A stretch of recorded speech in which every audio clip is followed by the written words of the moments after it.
Hi everyone. Hi Mark. How are you? Hey Yuri, and great to have you here and great to be at Joker conference. Yeah, nice to see you all guys here on our talk and our session. I want to introduce Mark Paluch, who is lead software engineer of Spring Data project. And also, I know, Mark, you are a musician. Is this true? And what kind of music do you prefer? It is true. Like 5 years ago, I started producing electronic dance music, so mostly trance. And if you want to check out things, head over to my Spotify profile. You can find everything on my Twitter profile, and check it out. Yeah, thank you. Also, I should remember you guys, please ask your questions in our chats. I will ask all of them to Mark at the end of the presentation, and also we'll choose the most interesting questions in discussion zone. Please do not forget ask your questions. So now we can start. Let's go ahead, Mark. Cool, great. So welcome everybody. Also from my side to my talk, Reactive Relational Database Connectivity. And I'm going to talk today about the road towards version 1.0. Yuri already mentioned a couple of things. I'm also, besides the things that I'm doing, specification lead of the RTBC spec. I'm maintaining the latest Redis driver. And you can find me on Twitter under my Twitter handle. You can find me on GitHub, and you can find all the example code that I'm going to show you today as well on GitHub. So note down those two handles. But Yuri told so much already about me, but he didn't tell you like everything. First things first, I'm a Simpson fan. I'm a huge fan. I love especially the broccoli gags, like broccoli is deadly. And it warns you of this fact by tasting terrible. So this is one thing that you should know about me. The other thing is that I'm a Breaking Bad fan, and I didn't like it until the very last episode of the first season. I can't tell you why this is. But like Heisenberg was already saying, Jesse, let it go. We need to cook, and we need now to discuss what's in it about RTBC. And to give you a brief overview, this isn't going to be a deep introduction into RTBC. Rather, if you want to have an introduction into RTBC, then watch out throughout the internet. There are plenty of talks giving you an introduction what RTBC is all about. But to summarize a few things that are notable and noteworthy in this talk is that RTBC, which stands for Reactive Relational Database Connectivity, is a community-driven effort that surfaced from the need to integrate with SQL databases and reactive programming on the JVM, and that's how RTBC basically was founded. Up to now, it is the de facto standard on the Java ecosystem, because there is no other standard. There were some attempts to create a standard and to enter the standardization process, but most of these things that have attempted to do so didn't finish and didn't get there. RTBC is based on reactive streams and Java 8 only. And this is a very low barrier to entry because you can simply drop reactive streams into your project, drop RTBC into your project, which runs on Java 8 or newer, and then get started with that. The current available GA version is the 0.8 development line. And in development, we have the 0.9 development line. I'm going to talk about both of them, and I'm going to explain how we are planning to get to the version 1.0. Now, to understand where RTBC comes from and where it is going, we need to elaborate a little bit on the design principles. RTBC embraces reactive types and patterns, which basically means that a lot of things there are immutable, because in a space where you switch threads without being even aware of that, you want to avoid visibility issues. You want to avoid shared mutable states. So you can find there a lot of fluent APIs, a lot of immutable types. It entirely depends on reactive streams to enable applications that were written with Java 8 to participate on the reactive programming pattern. We do not want to make that as an exclusive thing for Java 9 and newer. There is the Java Flow API, which is basically a copy of reactive streams, but this is only available on Java 9 and newer, and we decided to lower the barrier even lower to go with Java 8. And the main point here with RTBC really is that it is non-blocking all the way down to the database. You do not want to have any kind of bridge or any kind of blocking code in there that looks as if it was non-blocking, but instead it is an entire stack of drivers that has a reactive front end and that uses a non-blocking I/O communication layer towards the database, which means that there is no JDBC in that game. Then there are a couple more things that make lives easier, both for users and for our driver developers. So like JDBC has a lot of things that require driver developers to implement things on their side, like URL parsing, like parameter escaping, bind marker replacements, these kind of things.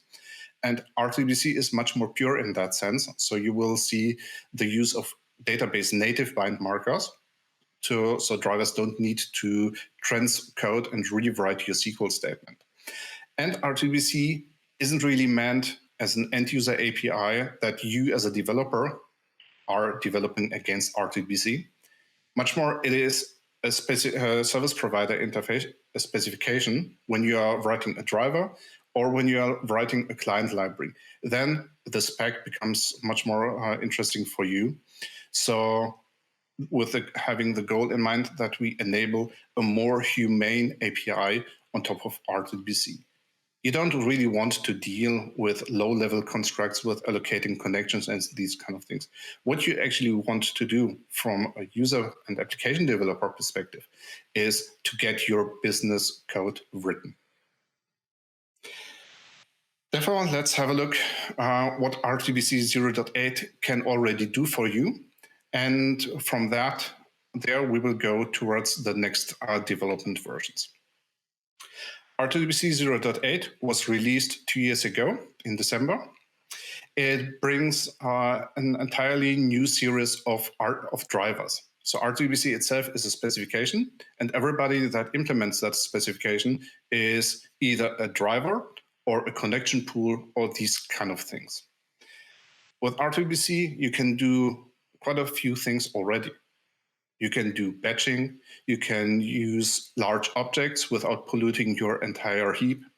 You have an extensive type conversion system where you can ask for a particular data type like local date time or local date, these kind of things. It supports everything you need in a transactional space, including save points, isolation levels. It comes with support for database-specific features. So for instance, the Postgres driver has support for the PubSub feature. It has support for logical decode, so server replication, change data capture, these kind of things. Much more into the standard, we have things like a service loader based driver discovery. We have support for UL-based configuration. We will see in a minute how this looks like. And we have support for categorized exceptions. So this means you no longer need to parse the SQL state or the error code of a particular exception, but instead you get something like a bad grammar exception or unique constraint violation exception. These kind of things are the exceptions that fall into categorized exceptions. When you started with RTBC, then we never thought that we will bring it into a state where we end up with an entire ecosystem of things that support RTBC. Today we are there. We have a pretty huge ecosystem, a pretty huge community that divides itself into a driver community and a client implementation community. The client implementations feature things like Juke, like Micronaut, Spring, Query DSL, and much more. On the community side, for the drivers, we have vendors that came up with drivers for Google Cloud Spanner, Microsoft SQL Server. We have even 2 MySQL drivers. There is a driver for MariaDB, for Oracle, for Postgres, and much more of these drivers are in development by the actual vendors that are driving the corresponding JDBC drivers. And besides that, there are much more artifacts. Like there's the specification, there is a proxy component that allows intercepting calls or adds observability or tracing metrics, these kind of things into an RTBC stack. There's a connection pool, there's a written specification. So basically, all the things that you would expect from a properly maintained specification. To get an idea how RTBC code looks, you probably need to be first in the reactive space. So to be not scared by the code that you're seeing right now. If you're already familiar with reactive programming, then you quickly start putting the things together that belong together. You start with a connection factory. That is a factory for connections, obviously. Once you have the connection ready, you can then create a statement, run that statement, and as soon as rows start streaming into that driver, you are able to decode those rows and extract data from that. No matter whether this is just a simple get call onto the row, whether you are materializing objects there or doing other things with the data that you are consuming. So this is a brief glance over how RTBC code looks if you would use the SPI directly. And this is just in theory, because in practice, there is much more associated with that. You start transactions, you end transactions, you need to close a connection. This is something which isn't really displayed in here because, when writing reactive code, then you write typically pages of reactive code. And for brevity, I try to keep that example really minimal. How do you configure RTBC? Well, there are 3 ways, honestly. There is a programmatic API to that, where you build connection factory options through a builder API, builder-style API. You supply it like the driver, the host name, the typical things that you would really provide into your driver configuration. And once you have connection factory options built, then you obtain the connection factory through connection factories. And this is an RTBC specification class that is then scanning the class path using Java service loader technology and providing you with the right connection factory. That's the first way. There's a second way. I mentioned earlier RTBC connection URLs, and connection URLs are specified in the specification, and they are consistent across all drivers. And the reason for that is that RTBC itself is parsing that connection URL, and you can rely on a proper URI structure. You have a scheme part, you know where to put the host name and port name, you know how to address the database. With a query string, you can pass in additional options. So typically the things that you might be already familiar from an HTTP URL context. And you can pass that as well into the connection factory's get method, and RTBC will parse that URL into connection factory options and give you then the appropriate connection factory. Now you might say, wait, what about username and password? These are the things that you typically do not want to put into that URL. And so there is another option, and this is the third one, is you can start with an URL and augment that and inject additional elements like username, password from Vault or your secrets management system, and then take that into your driver, and you're not leaking any secrets. So this was an overview of RTBC 0.8. This is already available. This is GA, and there are regular maintenance releases being published for the 0.8 line. In development, we have the 0.9 development line. I'm going to present you a few of these things that are scheduled to be released with RTBC 0.9. Right now, the release date is targeting towards early December for the specification itself, and we expect that drivers will catch up in early January next year.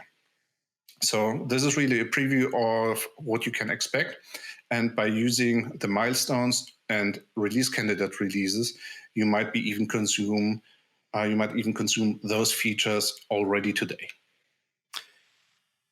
So these are the things that we have learned throughout the process. So, JDBC wasn't invented in a single day, and neither was RTDBC. And with the very first release of RTBC, we made the decision to release things that are already working and then learn what else is required. And so we did. There are a couple of things where we have seen requests for, such as extensible transaction definitions. We will go over these individual items in a minute. To summarize, there are a couple things like extensible transaction definitions, bind parameter definitions, mostly driven by the story of how to run stored procedures. With that, you will also learn about how to consume out parameters via RTDBC and how to consume individual segments of a response. We have seen requests to introduce a lifecycle API for connections, mostly in the context of connection pooling, and a few minor things like specifying timeouts, access to offending SQL through exceptions, some metadata refinements, and these kind of things. If you're interested in the details of that, I recommend you really looking at the RTBC blog. You can find it at rtdbc.io, and there you will find blog posts and documentation around the individual topics if you want to get really deep into detail. Let's talk extensible transaction definitions and why this even matters. Now, when starting a transaction, there are a couple things to consider. A transaction itself is more than starting something, doing work, and cleaning up that something. There is auto-commit mode, where you run implicit transactions. So every statement runs within a transaction. You can't start it and you can't stop it. Rather, the server side is doing all these things. So what we are talking about now is the manual control of transactions.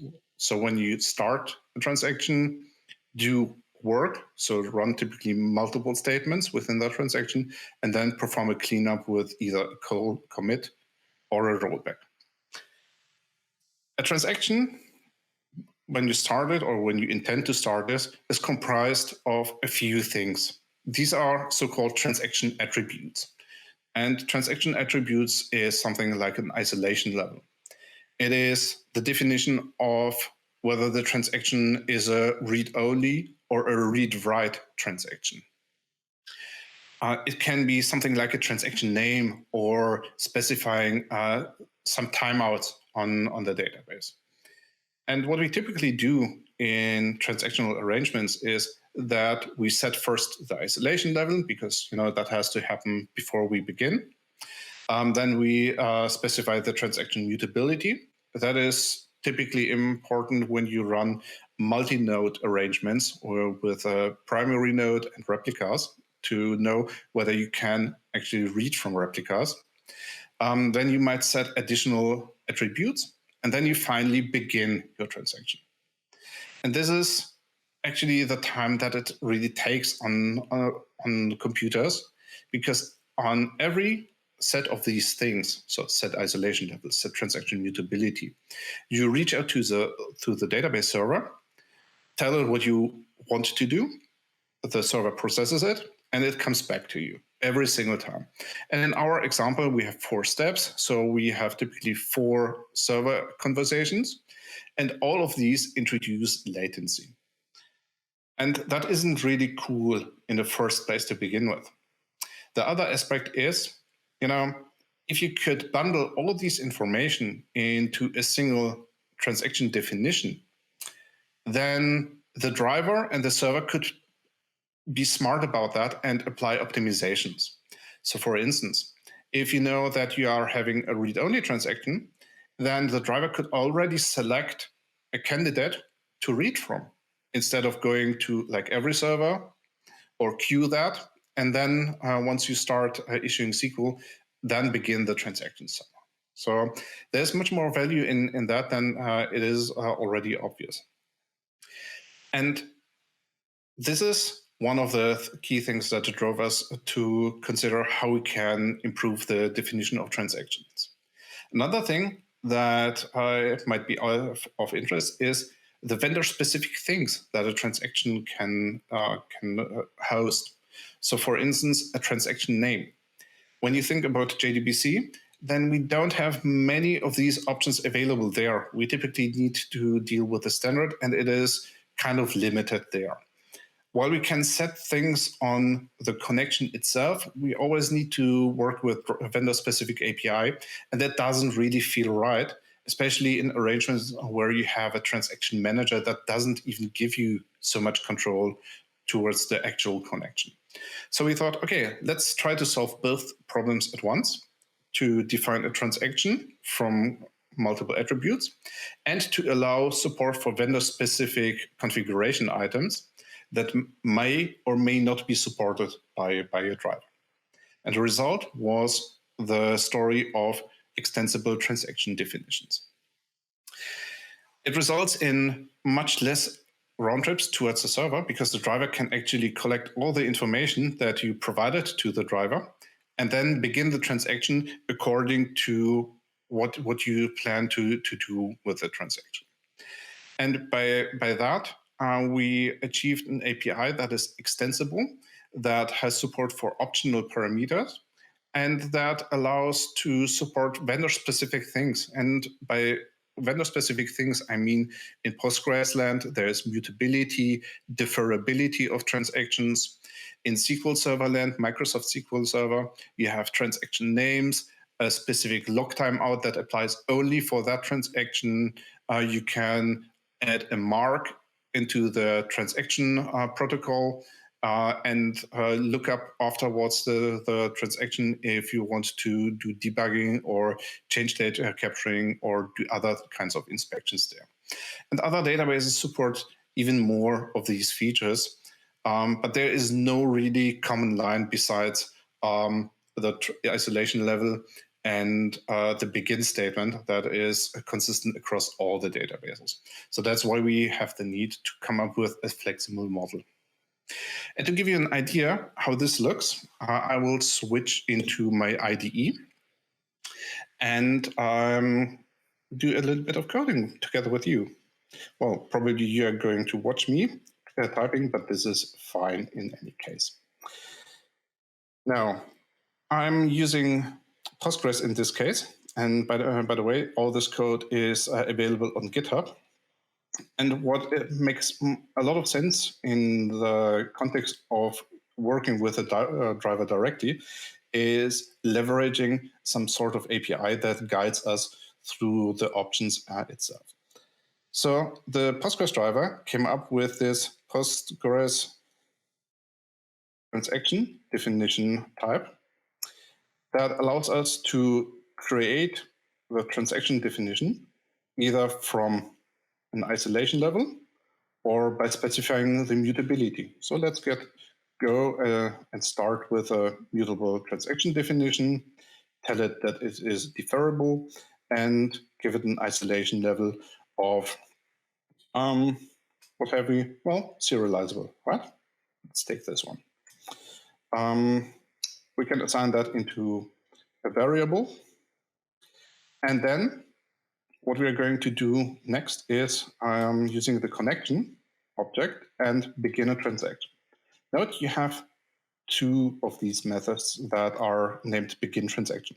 The first one comes from 0.8, and the overload, begin transaction accepting a definition, comes with 0.9. And once we hand in that object, then the driver will evaluate the settings that we have provided, and then basically begin the transaction, define it on the server side, and kick it off. Now, what we have realized is that sometimes you do not want to deal with a vendor-specific API, and this is totally fine. But what we have quite often is that the isolation level is the sole thing that you want to specify as a transactional attribute.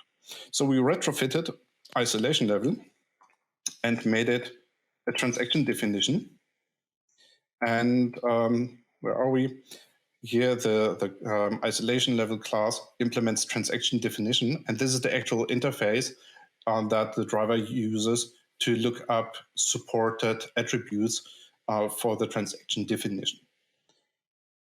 With knowing that transaction definition is the interface, we could have a framework like Spring or Micronaut implement transaction definition. And then in your code, you specify on your transactional methods or in other places how the transaction should look like.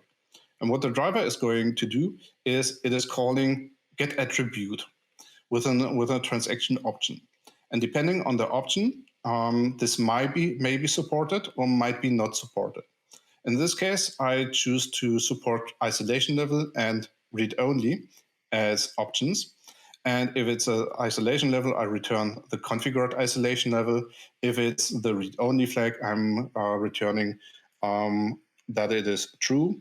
And I could do much more things in here where I'm checking, okay, is this option name something that I'm supporting? Then return the actual value for that, like the transaction name or log timeout, really depending on what you have defined and what the driver is capable of asking for. And this gives you a very broad level of vendor independence because you are working with the RTBC SPI only and providing options and hints to the driver that should be applied when creating a transaction.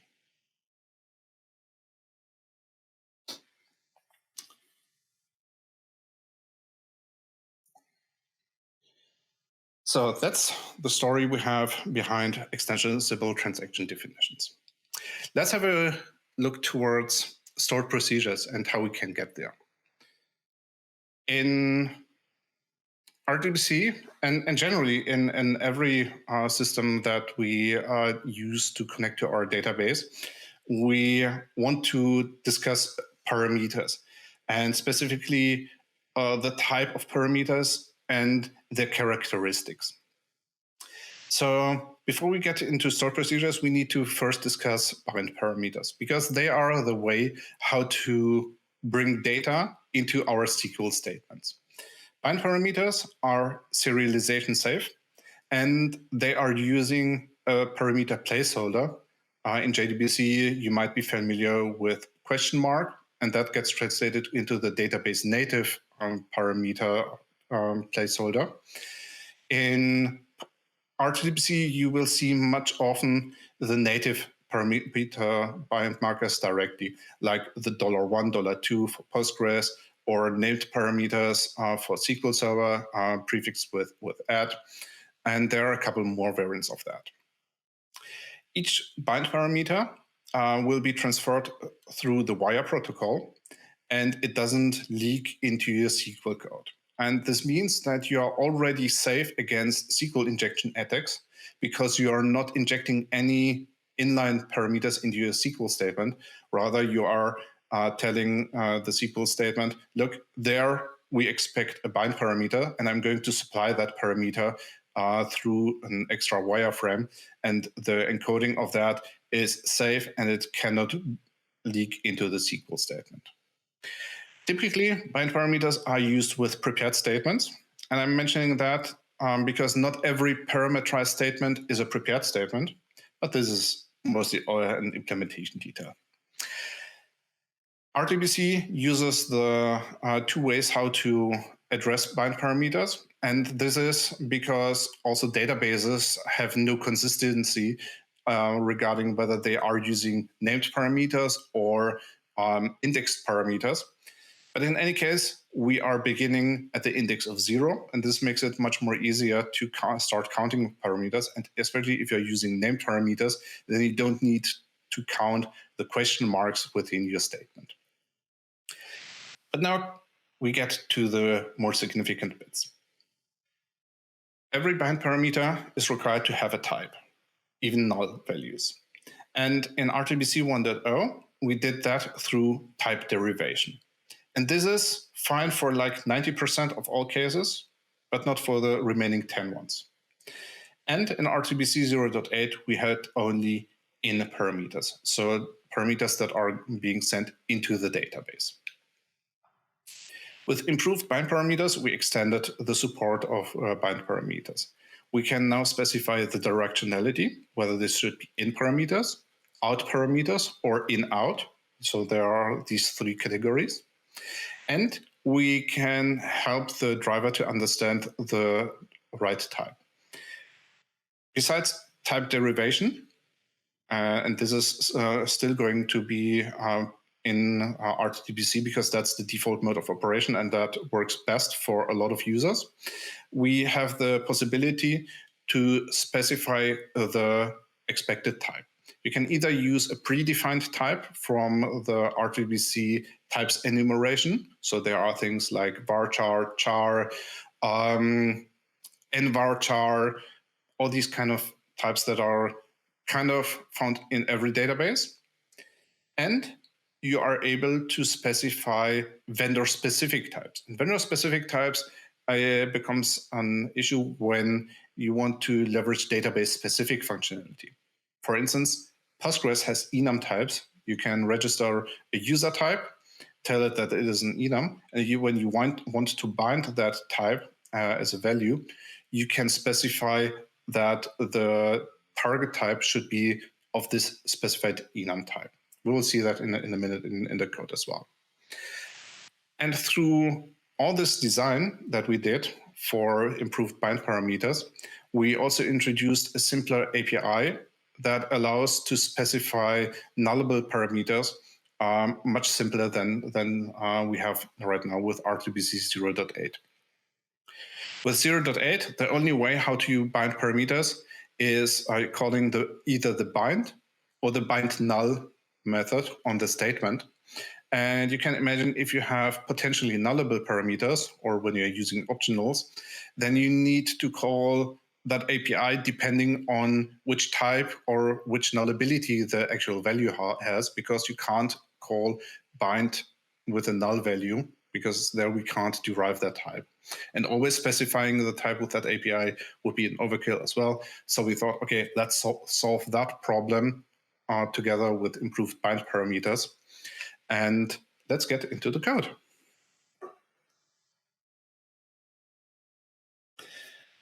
I have this parameters integration test here.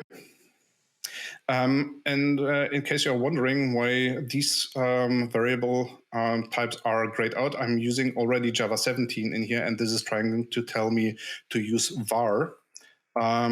Yeah, I probably need to accommodate myself to that. But what's really cool about newer Java versions is that you can use text blocks for SQL statements, and you no longer need to concatenate these guys to get that executed through your database. Now, what are we doing here? We're using Postgres first and foremost, and we are creating a new type, which is the enum my-enum. It has two values, hello and world. And we want to use that in a table. We have a table called enum test, and it has a column of my-enum. To get that into our SQL statement, we need to do a few things. And if you have control over your SQL, then you might write something like that, insert into my enum test values $1. Let's use a bind marker in here. Then you might want to bind the value hello to $1 and run that. We need a bit more in here because in RTBC, nothing runs until you consume the result. So we are going to call get rows updated, and that should probably do the job. Let's run it and see why this is going to fail. And I know for a fact that this statement is going to fail because right here I'm inserting a value, and the driver derives from the value that we have provided here, hello, that this is a varchar. And so the database says, column, the value is of type myenum, but expression is of type character vary. So cool, you could say, well, then, so be it. Let's do a Postgres cast and run this again and insert the value into the table. And this is obviously going to work. But what if you don't have that kind of control, or if you think that this is pretty ugly? Well, with RTBC 0.9, you can do better. You can specify a type, and now I'm going to use Postgres specific code in here. So Postgres driver specific code. There is this Postgres types class, and this allows me to look up a specific type. I'm going to do now with, I'm looking up myenum, flat mapping that. Yeah, let's go with flat map memory. And from here on, I need to rewrite my statement that I've been using. Because once I have access to my type, I can leverage that type and say, look, I have this beautiful parameters class in here. I want to have an in parameter of the type. So this is the reference to the myenum type, and provide hello as payload. And you probably need to know a few things, that enums are encoded textually on the wire protocol. So that's the reason that we can provide hello in here. And once we have specified this in parameter of type myenum, I don't need to work anymore with these ugly casts. And to verify that this thing is also going to fail if you don't specify that type, because parameters in is obviously just a wrapper. And if we go back the route to type derivation, then we again end up with this bug and with this error that the type isn't compatible. Let's discuss out parameters. We have still a bit of time to do so. When working with stored procedures, and out parameters are or were the missing thing in RTBC 0.8. And the reason for that is that we hadn't really got a good idea how to represent out parameters. RTBC 08 started with a strong focus on tables. So to run statements, SQL statements, select, insert, update, delete, the typical suspects, right?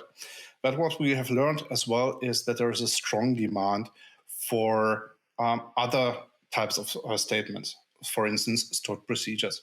And stored procedures give you much more flexibility in regard to what you are doing on the server side. They can produce update counts, they can produce tabular data, you can generate notifications, messages, you can assign values to out parameters. And look, now we are at out parameters.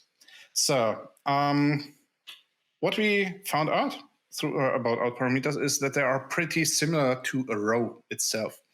And this basically means is that you can address an out parameter when you are willing to consume it, either by index or by name. So we introduced a whole lot of API to cover out parameters, and we retrofitted row and the out parameters class to implement the readable interface. And what this basically means is that you get much more convenience from the SPI itself.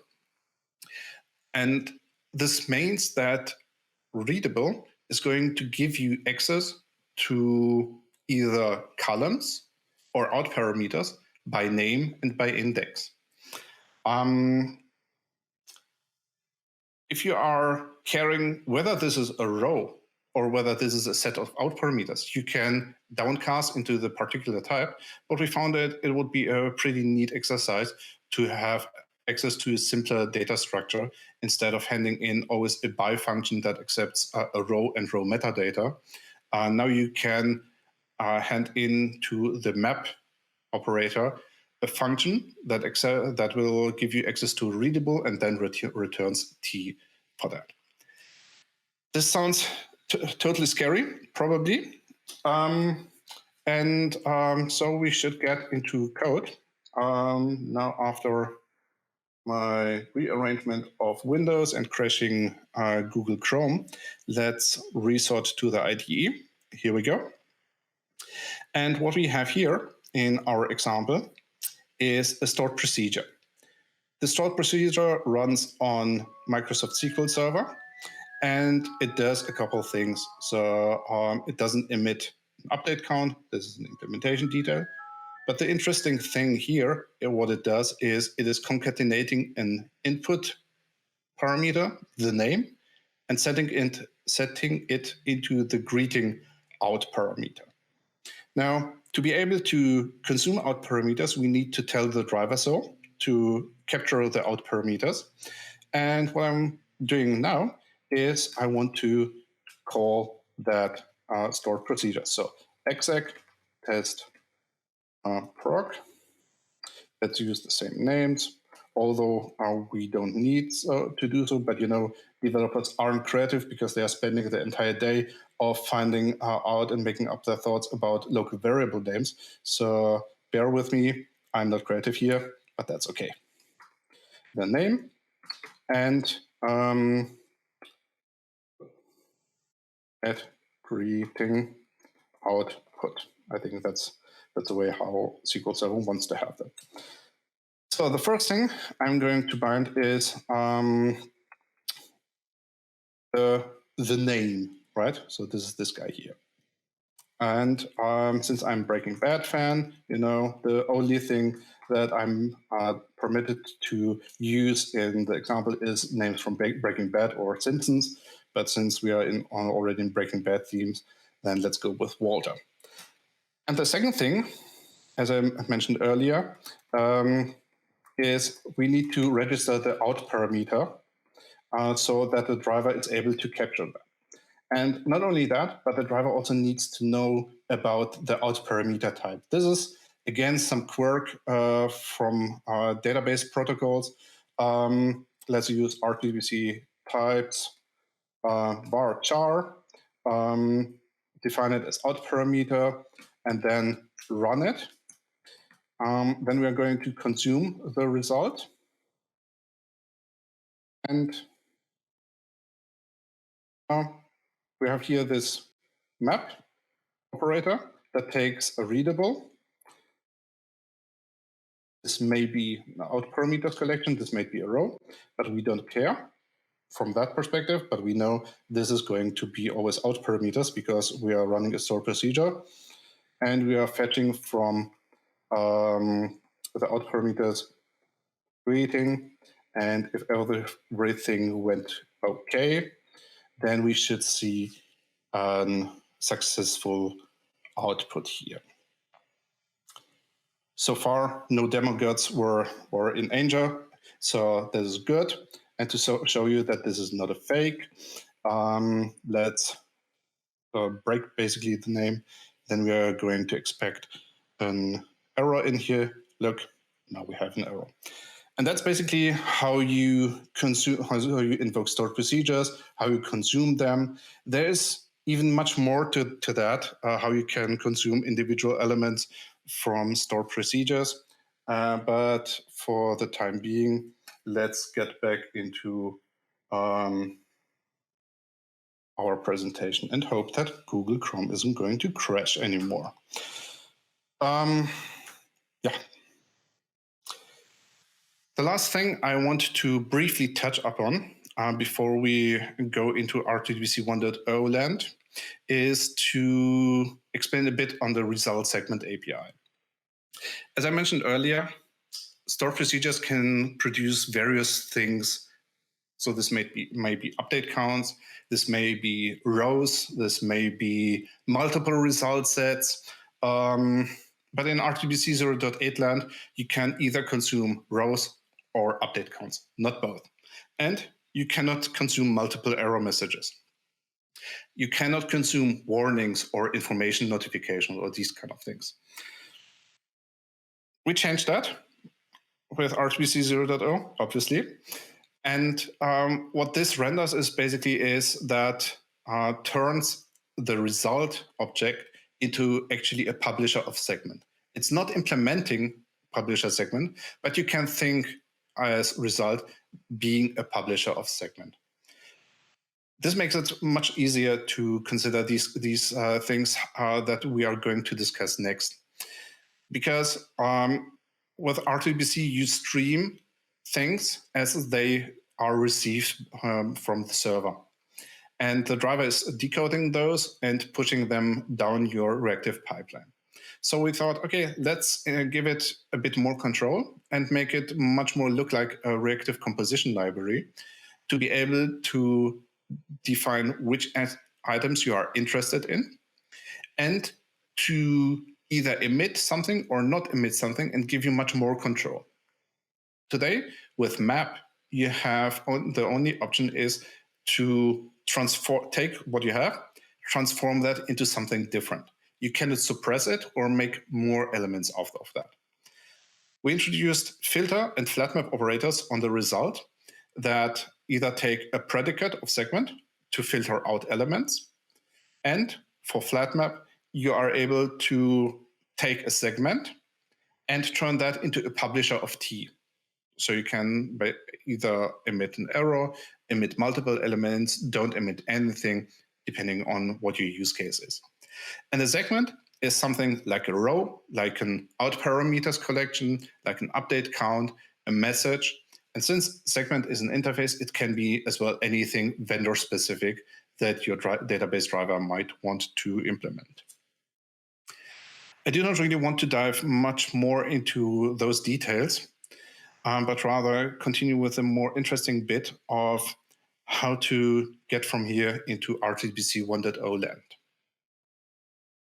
There were quite often questions raised, okay, what about the future?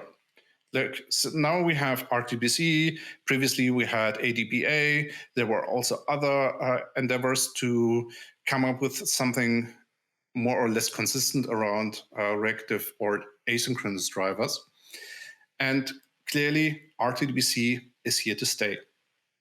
We're going to walk the last and remaining distance towards RTBC 1.0. As of RTBC 0.9, we are feature complete, which means that beginning with December, you will be able to consume the version that is going to become RTBC 1.0. It is here to remain as the de facto standard. And the reason that we say that is that we have a very wide adoption across the community, across driver vendors. There are a lot of client libraries built on top of RTBC, and many, many more things are coming into that. There is even a variant of Flyway that is able to give you Flyway-like functionality on top of RTBC. There are folks asking in various GitHub projects to support RTBC. And you can watch out for Liquibase RTBC, for Flyway out RTBC, you name it, right? The reason that we are not shipping 1.0 yet is that always drivers have their own generation. So with 0.9, we are expecting a rather timely release of those drivers, as mentioned earlier, in beginning next year. But we also want to give drivers the opportunity to do major changes, major overhauls to apply their learnings into the next generation of their own drivers. So that's why we reserve a little bit of space and time for RTBC 1.0. Right now, we expect 1.0 to happen somewhere during next year.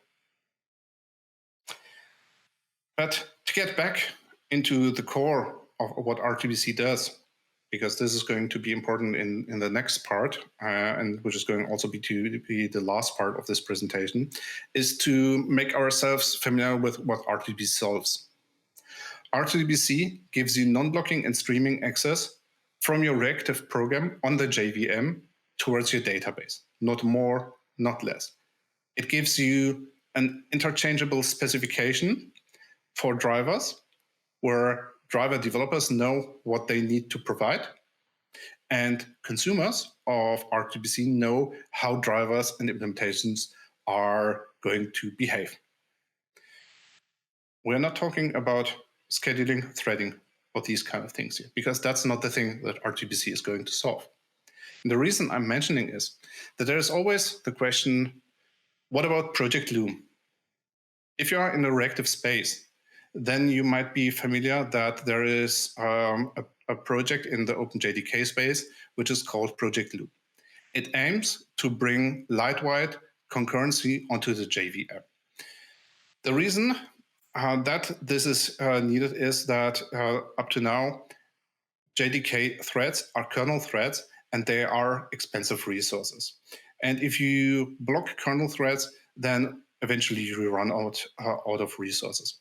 And Project Loom is going to put another abstraction layer on top of that, which is virtual threads. It's going to change scheduling, or to be much more precise, it is going to introduce new API. So your application container or your application is able to define virtual threads that run on top of those kernel threads.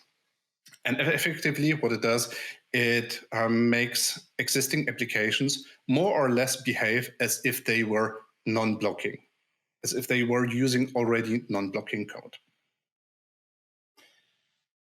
How does RTBC compare against Project Loom? Well, Project Loom is something that is going to address virtual threads. It enables existing code. It allows you to leverage a lot of existing code that is written in imperative style. So you don't need to learn yet another programming paradigm. You don't need how to debug something else, but rather you stay with the familiar bits. It will give you a lot of more efficiency that you have today by switching simply from kernel threads to virtual threads. That doesn't make sense in every single place, but if you have I/O heavy workloads, then typically Project Loom is going to help you there. Project Loom isn't, however, a streaming protocol. It doesn't come with things like back pressure or demand communication, because it is all about scheduling in virtual threads. And we don't know when it's going to be available.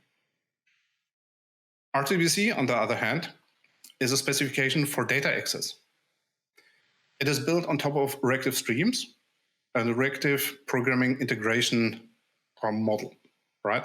It requires you to build your application reactively, and it gives you the ability to stream data results as they come into your application.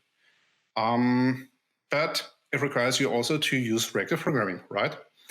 It has support for streaming data of large data sets. Things are there like consuming cursors. You can do the same with JDBC right now, but that's a different story. And you can communicate the back pressure, the demand from your application into your database server. And it's available now. And so the gist out of that is that there is no versus, because RTBC and Project Loom are two very different things. If you are looking for scheduling efficiency, then you probably might want to look into Project Loom.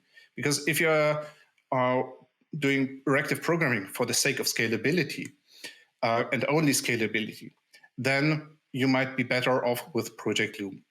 But if you are doing reactive programming because of the reactive core values, then reactive is your home, and this is something you want to stick with. Now, let's wrap up things. RTBC is going to be available somewhere in the next year. it will remain based on Java 1.8 and reactive streams. We might see some refinements and cleanups in the final API, but we will not see an entire overhaul of RTBC itself. That's by the way, the reason that we started with the 0.x line, to reserve ourselves the right to do backwards incompatible changes. But we are not going to have those in RTBC 1.0. And I guess once RTBC 1.0 is out, you will hear about that.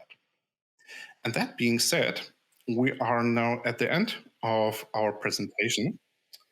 I would very like to thank you, Osiba. And now we are having still a few minutes time to take questions on air. And after that, we will then switch to the Zoom room. Yeah. Anything for Thank you, Mark, for such a detailed overview of the current state. This is really nice, and you can see all the points and current state. Also, I should mention that I personally one of the happiest users of R2DBC, and we use it here at JetBrains for some backend projects and microservices. And I would say even 0.8 is really enough for our needs, and we use all the stuff with Spring Data R2DBC together, and it just works really nice for us. And we have a couple of questions for online from our audience. First question is a little bit funny. Don't you think that declaring all the enumerations in your code is inconvenient? Do you have a bit more context? Because we have quite a...